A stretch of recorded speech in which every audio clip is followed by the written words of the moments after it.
Everyone welcome to I find this is Shivani Saxena hope you are very well. So guys आज की video में हम लोग जानने वाले हैं क्लास 8 का चैप्टर नंबर 15 के बारे में। 14 चैप्टर आप लोगों के कंप्लीट हो चुके हैं। अगर आप लोगों का कोई भी डाउट है तो आप उसे कमेंट बॉक्स में क्लियर कर सकते हैं। ओके आपको पता है चैप्टर का नेम क्या है? कुछ प्राकृतिक आपदाएँ, मतलब जो भी प्राकृतिक परिघटनाएँ हैं तो वो कौन कौन सी होती हैं। वैसे तो आप सभी लोग ऑलमोस्ट जानते होंगे।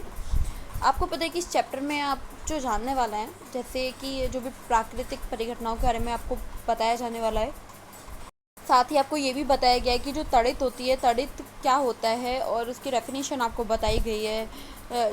झांझा क्या होता है, और आपको ये भी पता है कि जो आसमान है, ठीक है, आसमान में जो भी किरणें होती हैं वो आप देखते हैं, उसके बारे में आपको इस चैप्टर में काफ़ी अच्छी तरीके से बताया गया है, काफ़ी अच्छे से समझाया गया है। अगर आप वीडियो को एंड तक देखते हैं ना तो इस चैप्टर को लेकर आपके में कोई भी डाउट नहीं रहने वाला है। आई 100% श्योर।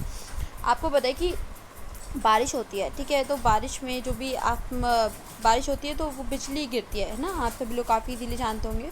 तो क्या होता है इसके बारे में आपको काफ़ी अच्छे से बताया गया है। भूकंप के बारे में बताया गया है, जो ऊर्जा संचित होती है कैसे होती है, धरातल पे कैसे आती है, सब कुछ आपको इस चैप्टर में बहुत ही अच्छे से समझाया जाने वाला है। सो चैप्टर को स्टार्ट कर देते हैं।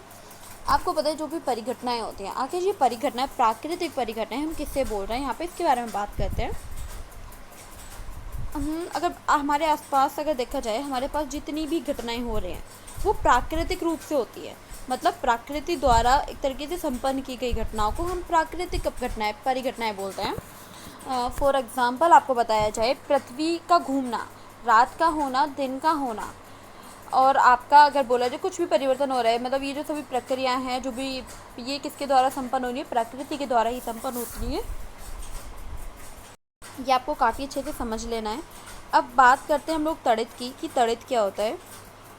तो मतलब अगर तड़ित की बात करी जाए, जैसे कि आपका सर्किट जो होता है ना, प्लम में एक तरीके से ढीले होने के कारण जो चिंगारियाँ लगती हैं, जो सॉकेट होता है ना, तो सॉकेट में जो भी प्लग वगैरह होता है तो भी कुछ ढीला हो जाता है, उसके कारण काफ़ी चिंगारियाँ होने लगती हैं। और आपने काफ़ी मतलब एग्जांपल में आप उदाहरण के रूप में आप देख सकते हैं कि आपके साथ ही काफ़ी बार ऐसा हुआ होगा, मेरे साथ हुआ है, इसलिए मेरे को काफ़ी अच्छे से पता है इसके बारे में।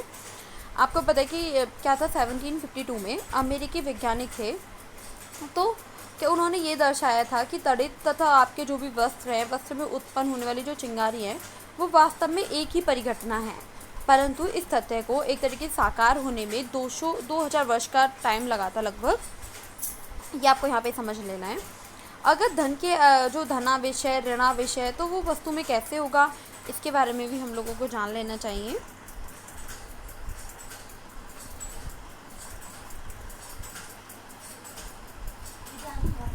आपको अगर बताया जाए तो क्या होता है इसमें कि किसी भी दो वस्तुएं होती हैं, ठीक है, किसी भी दो वस्तुओं के बीच जब एक तरीके से जो भी रगड़ होती है, तो रगड़ होने के बाद में उनके बीच में जो भी अनेक उपलब्ध होते हैं, मतलब स्थिर विद्युत बल होता है। अब जो भी ये उत्पन्न होते हैं तो किस प्रकार से उत्पन्न होते हैं, अगर इसकी बात करी जाए तो पृथ्वी पे जितनी भी सारी वस्तुएं हैं वे सभी छोटे छोटे कणों को तैयार होती हैं, ठीक है, छोटे छोटे कणों से तो वो तैयार हो गई, जिन्हें हम लोग एटॉम्स बोलते हैं। अगर बात करी जाए इसकी कि इसमें होता क्या है कि विद्युत है, विद्युत सारे सूक्ष्म जो भी कण होते हैं उससे मिलकर पदार्थ को तैयार करता है, ठीक है। प्लास्टिक के काफ़ी सारे पदार्थ हो सकते हैं, जैसे कि आपका कॉम्ब भी हो सकता है, बहुत सारे वाटर बॉल हो सकती हैं, तो बहुत सारे पदार्थ ऐसे होते हैं जो इसके बने होते हैं। हम परमाणु में दो प्रकार से हम इसको, जस्ट मिनट सॉरी, हाँ, तो मैं आपको बता रही थी जो परमाणु होता है, ठीक है, परमाणु को दो प्रकार से हम तरीके से प्रकृति उसमें पाई जाती है, एक पॉजिटिव और एक नेगेटिव। मतलब धन आपका धनावेश होता है और एक ऋणावेश होता है। मतलब किसी भी पदार्थ में पाए जाने वाला सबसे छोटा एटमस कहलाता है। अगर उसके अंदर प्रेजेंट होते हैं धनावेश, ऋणावेश, तो उसके अंदर काफ़ी इजीली वो प्रेजेंट होते हैं, धनावेश पॉजिटिव, ऋणावेश नेगेटिव, ठीक है।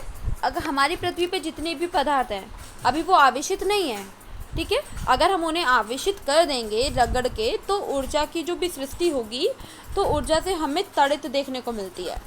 आप दो वस्तुओं को लेते हैं और दोनों में ही किसी भी कोई भी आवेश नहीं है, ये आपको यहाँ पे समझ लेना है। आपको ये भी जान लेना है कि जो भी अगर आकर्षित वाली वस्तु है तो उसमें क्या होगा, आकर्षित सिर्फ वही वस्तु होगी जो दूसरे से भिन्न है। अगर कोई वस्तु धनात्मक है तो और वो ऋणात्मक है, मतलब जो ऋण आवेश है, तो वो आकर्षित करेगी। अगर ऋणात्मक है और तो धनात्मक को करेगी। लेकिन ऐसा अगर दोनों अलग होगी तब भी होगा, अदरवाइज सेम होगी तो नहीं होगा। ठीक है, आपको समझ लेना। अगर दोनों सेम हैं तो धनावेश नहीं होगा। कोई भी वस्तु किस प्रकार से धन को जो धनावेशित होती है और ऋणावेशित होती है, इसके बारे में बात कर लेते हैं। तो आपको पता है कि आपको इसमें पता चलेगा कि जो भी इसमें क्या होता है, जो भी सारी वस्तुएं होती हैं ना, वो एक तरीके से अलग, जैसे जल्दी इलेक्ट्रॉन है तो इलेक्ट्रॉन का वो त्याग कर देती है। कुछ वस्तु ऐसी होती है, लेकिन इसके लिए उसमें जो भी प्रकृति होती है, जो भी उपस्थित होती है ना उसमें, तो उसको इलेक्ट्रॉन का त्याग करने के बाद वो धनावेशित हो जाता है। कोई वस्तु ऋणावेशित कैसे होती है, धनावेशित के बारे में जाना, अब जान लेंगे ऋणावेशित के बारे में।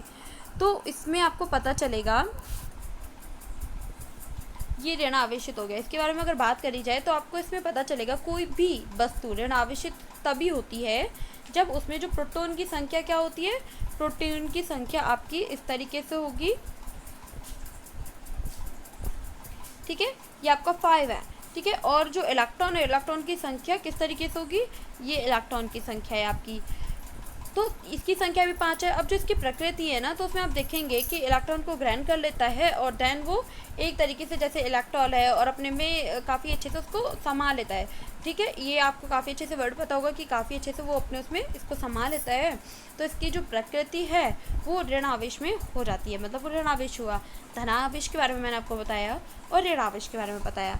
अब जो भी आवेशों के प्रकार होते हैं वो कितने होते हैं, इनकी जो भी इसके बारे में अगर बात करी जाए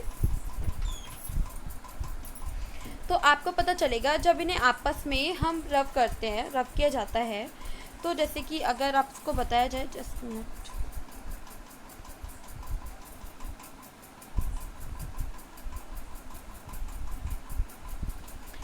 इसमें आपको पता चलेगा कि कांच की जो छड़ होती है, ठीक है, कांच की छड़ एक धनात्मक वस्तु, ठीक है, आवेश को प्राप्त करती है। जहाँ जो रेशम होती है ना, रेशम के कपड़े पे एक ऋणात्मक विद्युत आवेश मिलता है। जैसे कि पेन रिफिल धनात्मक आवेश को प्राप्त करता है, जबकि जो पॉलीथीन को ऋणात्मक चार्ज मिलता है। प्लास्टिक कंघी, मतलब जो प्लास्टिक की कंघी होती है वो ऋणात्मक चार्ज मिलता है उसे, जबकि बालों को पॉजिटिव चार्ज मिलता है। आप समझने की कोशिश करें, ध्यान से सुनने की कोशिश करें, बहुत ही अच्छे से समझ आने वाला है। अब जो बेलन है, जो बेलन को नेगेटिव चार्ज मिलता है, जबकि ऊनी कपड़े और जो धनात्मक विद्युत का उसमें आवेश कहलाता है। ठीक है, आवेश होता है, ये आपको काफ़ी अच्छे से पता चला।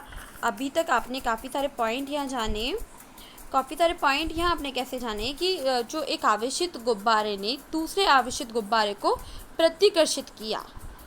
सेकंड, आपने जाना कि एक आवेशित रिफिल ने दूसरी आवेशित रिफिल को प्रतिकर्षित किया, परंतु एक आवेशित गुब्बारे ने आवेशित रिफिल को आवेशित किया। आप समझने की कोशिश करें, मतलब मान्यता के अनुसार रेशम पर रगड़ने वाले कांच की छड़ द्वारा अर्जित आवेश को धनावेश कहते हैं। आपको पता है कि आवेश का स्थानांतरण कैसे होता है, इसके बारे में भी आप लोगों को पता रहना चाहिए।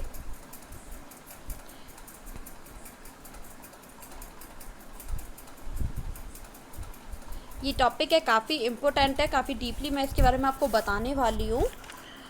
और आज के लिए इतना ही। वीडियो को आपको एंड तक देखना है। कोई भी डाउट रहता है फुल वीडियो में तो आप उसे कमेंट बॉक्स में क्लियर कर सकते हैं। और आपसे एक बात और बोली थी कि आप लोग क्लास को डेली अटेंड करें, क्योंकि काफ़ी इम्पोर्टेंट आपके ये चैप्टर चल रहे हैं। और अगर आपको 14 चैप्टर जैसे कंप्लीट हो गया है, 14 चैप्टर तक आप लोगों का कोई भी डाउट रह गया है तो आप उसे भी कमेंट बॉक्स में क्लियर कर सकते हैं। लेकिन क्लास को डेली अटेंड करिए, चाहे वो हिस्ट्री की है, पॉलिटी की है, इंपॉर्टेंट क्वेश्चन की है, जो आपको लगता है कि हाँ इंपॉर्टेंट है तो आप उसको नोटबुक में नोट भी करते जाइए साथ के साथ। और इस टाइम पे अपना एंड अपनी फैमिली का अच्छे से ध्यान रखिए और अच्छे से पढ़ाई भी कीजिए। सो आज के लिए इतना ही। Thank you so much. कल हम बात करेंगे आवेश के स्थानांतरण के बारे में। सो thank you so much. Bye bye.